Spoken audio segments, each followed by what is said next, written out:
I greet you, all my fellow human beings, created in the image of God, including believers, goodwill people, and unbelievers. Good morning, good afternoon, good evening, depending on where you live in the world. My name is Noah Ben Adam.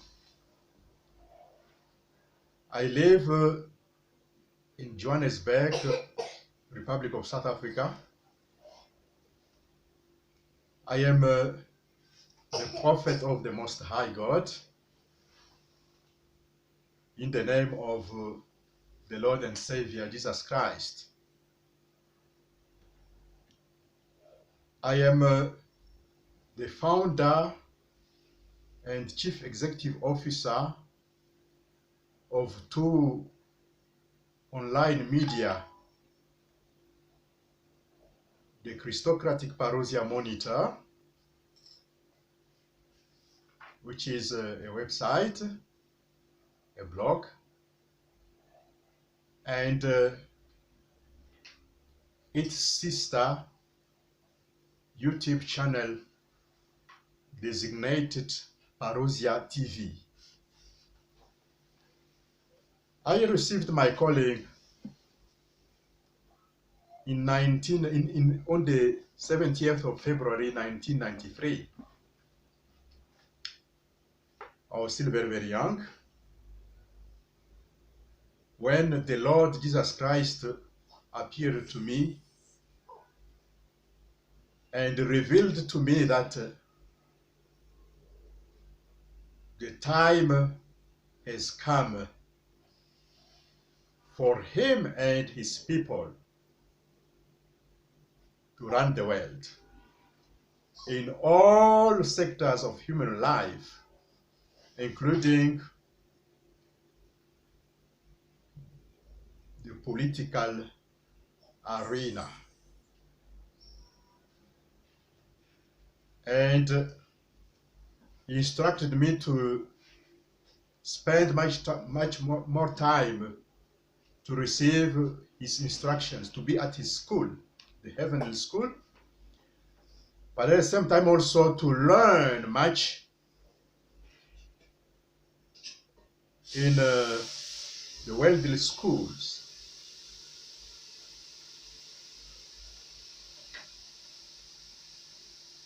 And for that reason, I've got tertiary qualifications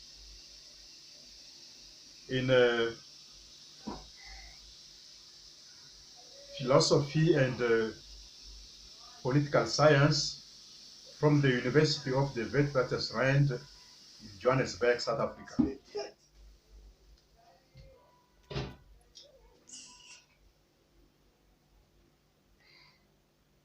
This is the inaugural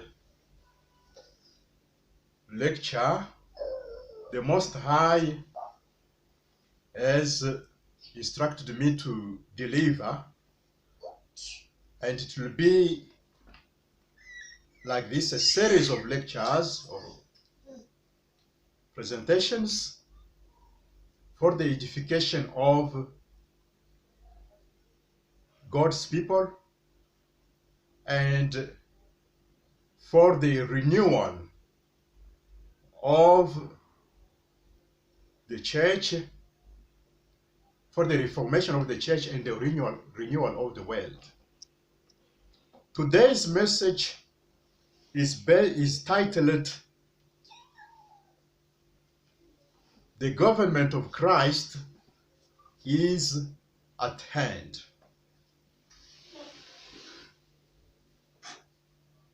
I repeat, Christocracy, or the government of Christ, is at hand.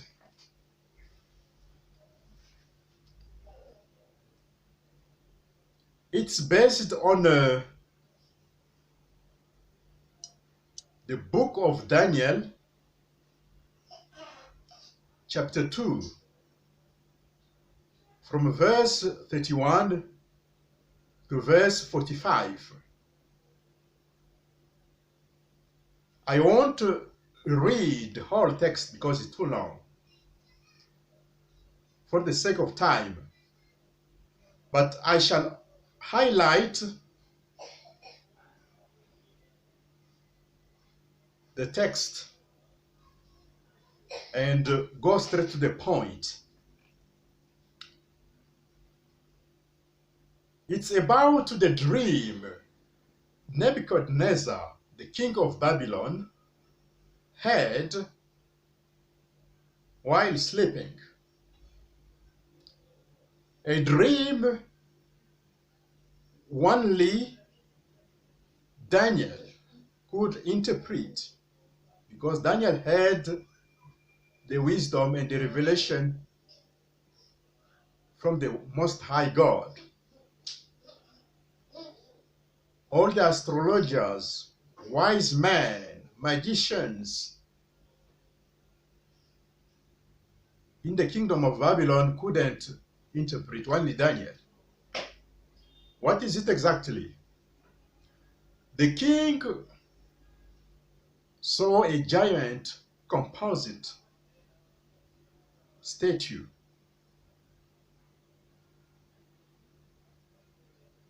The head was gold, the chest and the arms of silver, the abdomen and thighs of copper, the legs of iron, and the feet partly iron and partly clay. And then the king saw a stone being cut out of the mountain and striking the statue's feet, partly iron and partly clay. And then the whole statue collapsed. It was smashed and reduced to powder and disappeared. And the stone that crushed it grew up and filled the whole earth.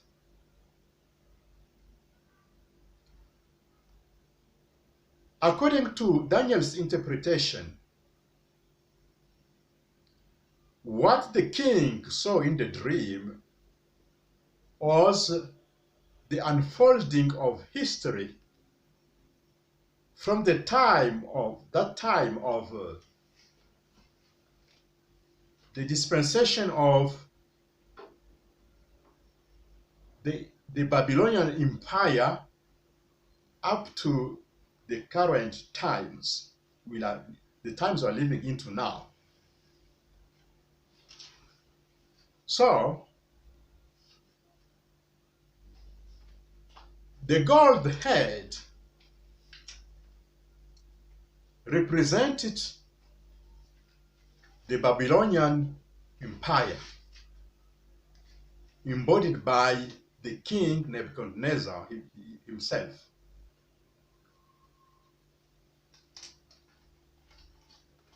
Then the chest and arms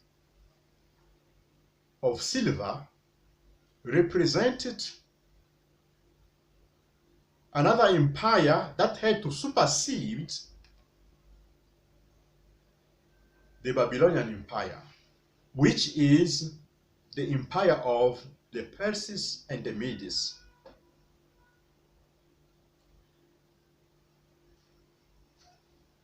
Then we have got the abdomen and the thighs, which represent the Greek Empire, which was established by Alexander the Great.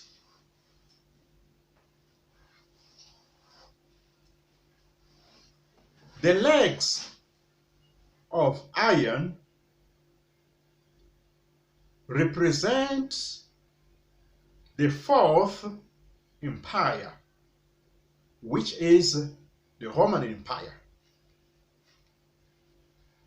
What is interesting with this Fourth Empire is that it's iron, meaning it has two qualities. The first one is to crush. The iron crushes everything it gets in contact with. Romans, wherever they were going to conquer, they made sure that they had destroyed everything, so that nothing surviving from that nation it had to conquer may not arise and disturb the Romans' peace and dominion. So they were crushing everything.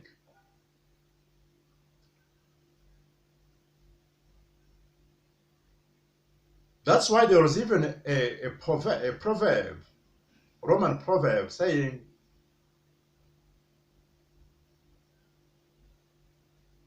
whosoever wants peace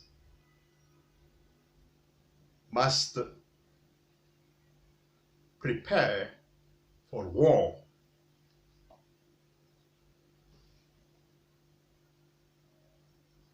That proverb sums up that spirit of Rome, of crushing everything, in its passage. The second attribute of Rome as iron is its durability. The Roman Empire lasted very, very long. From the 2nd century before Christ, when it was established, precisely in year 164 before Christ, up to the 5th century, the year 476 after Christ, when the western part of the Roman Empire collapsed. But it lasted again even further in the 60th century, meaning in a year 1453, when the eastern part of the Roman Empire collapsed. For the Muslim to occupy it and to build the Ottoman Empire. And then at the end, we've got the feet, partly iron and partly clay. They represent the current, present time dispensation of the United Nations. But before getting there, let me tell you in short how the current dispensation originated, to give you a short historical background.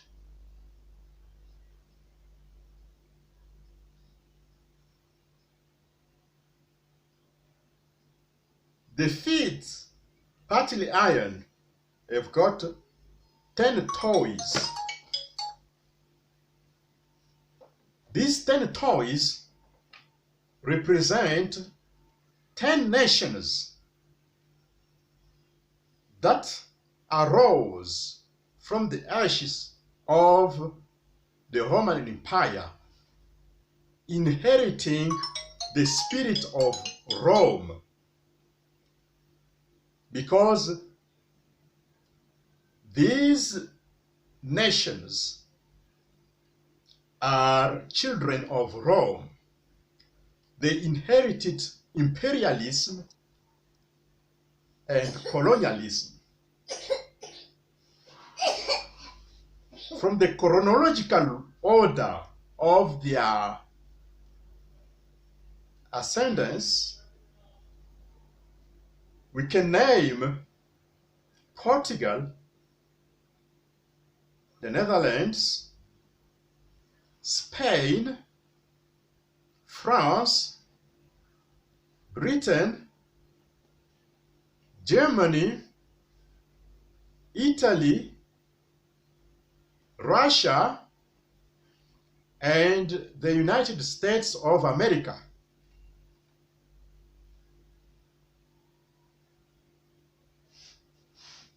What happened with these 10 toys?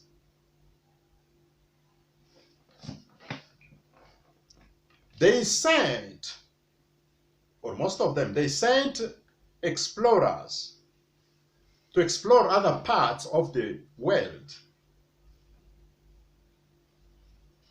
And once the job was done by explorers who discovered America, Africa, Asia, and the Pacific,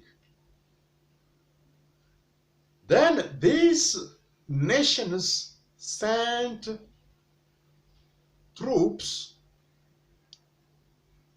business people, and missionaries to conquer, to establish colonies in these parts of the world in order to expand to expand their influence in the four corners of the world.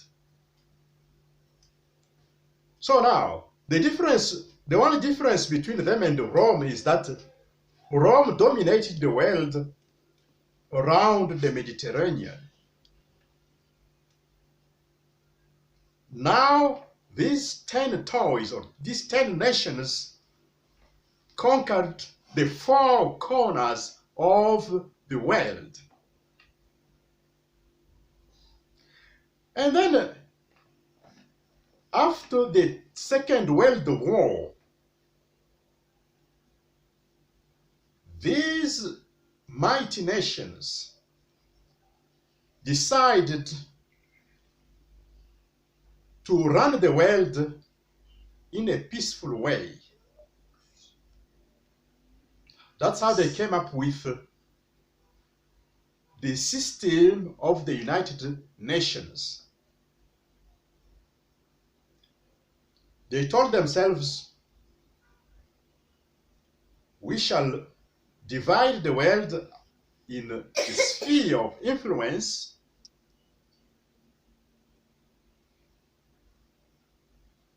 and run it according to our will, but in peace. Let us not make war anymore. So in 1945, when the United Nations system was established, most of colonies were still colonies, including even here in Africa. So then colonies start gaining independence across the world. Okay, apart from Latin America, which had already had independence long before, but whose nations remained colonies in a neo-colonial way, colonies of European nations and the United States of America. But In 1945, in Africa and Asia and the Pacific, we still had colonies. So, for example, in Africa, by late 1950s and early 1960s, when African nations acceded to international sovereignty, we were admitted into the United Nations, but we didn't have any voice there because we were colonies, we were former colonies.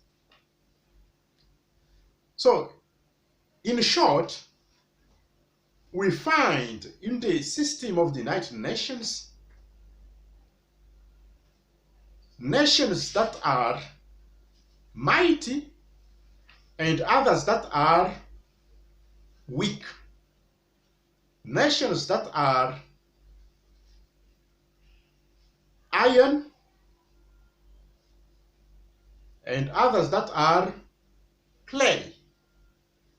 And that's why in scholarly terms, the world is divided into two parts. We've got the developed world and the developing world. The North and the South. Now they are even talking about the global North and the global South. That's how the current dispensation works. And Daniel said something to the king that you saw iron trying to mix with clay, because during that dispensation, nations will try to make alliances, but those alliances will never work because it's impossible for the clay to mix with iron. And even when there is a shock, for example, between an iron pot and a clay pot, the consequence is the clay pot is reduced into pieces. So there cannot be alliance. I can illustrate this with the example of the European Union, which made a contract or convention with former colonies, Africa, the Caribbean, and the Pacific. They are called ACP nations, or the Club of 77 nations. They were approached by the European Union to make that convention for mutual development. A round of what we call Lomé conventions occurred. But what happened despite those rounds of conventions is that development was a one-way thing. Just one. Europe grew stronger and richer, while the ACP nations became poorer and poorer, weaker and weaker. And then they came up again with a change. They try again to fix things by coming with the round of the Cotonou conventions that started in the year 2000. Nothing changed. Europe grew mightier and more developed, while the ACP nations became weaker and less developed. This is an example of the alliance between the iron and the clay.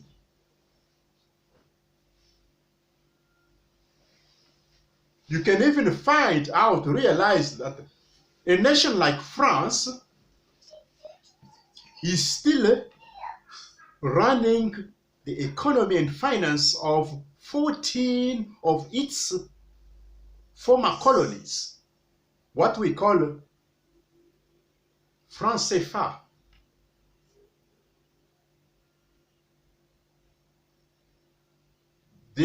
These 14 nations of the CFA franc community are still depending on France, France dictating their economies by running their finance from Paris.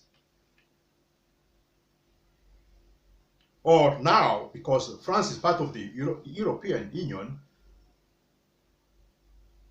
their finances are run by Belgium, by Brussels.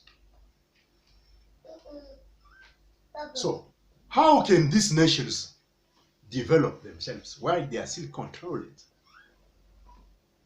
There was even a French scholar who claimed that if these 14 nations are independent, financially, economically independent, like the rest of Africa, if they are economically independent, France will stop being a major power. So the survival of France as a major power is at stake here.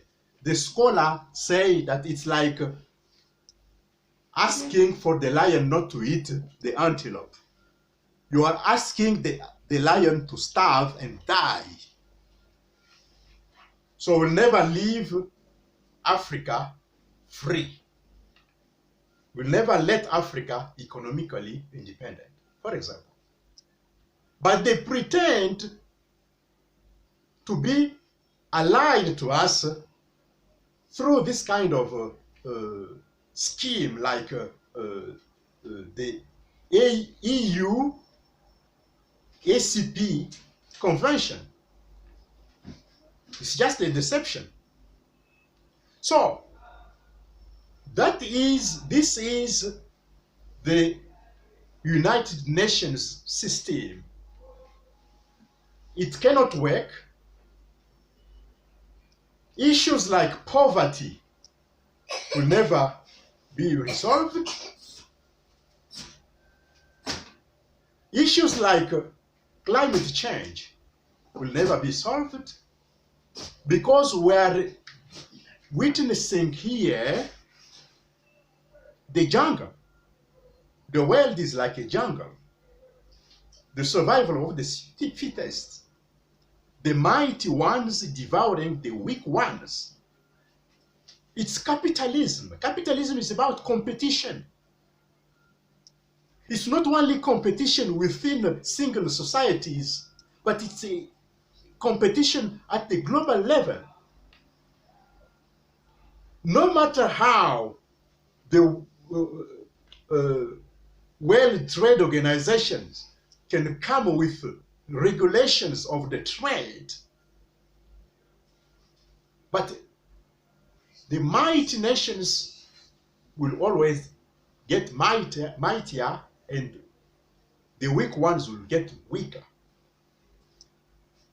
Some guys will tell me that, look, East Asian countries developed under the United Nations system.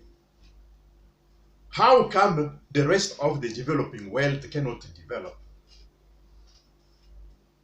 We can reply that those East Asian nations were lucky. The context was favorable, and they grabbed the opportunity to get out of poverty. Here I name Japan, South Korea, Taiwan, Hong Kong, Singapore, Malaysia, Indonesia, and to a lesser extent, Thailand. What happened when the Bretton Woods institutions were established? I mean, the International Monetary Fund and the World Bank, when they were established, the Second World War, the system was benevolent. They gave a lot of money to the nations for reconstruction after the war. Money was available without conditionality.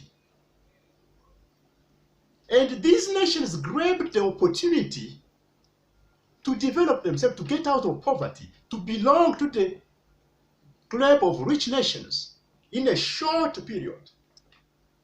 The only beneficiary more recently is China, because China got that status of the most favored nation on earth from the United Nations of America in 1993 under President Bill Clinton.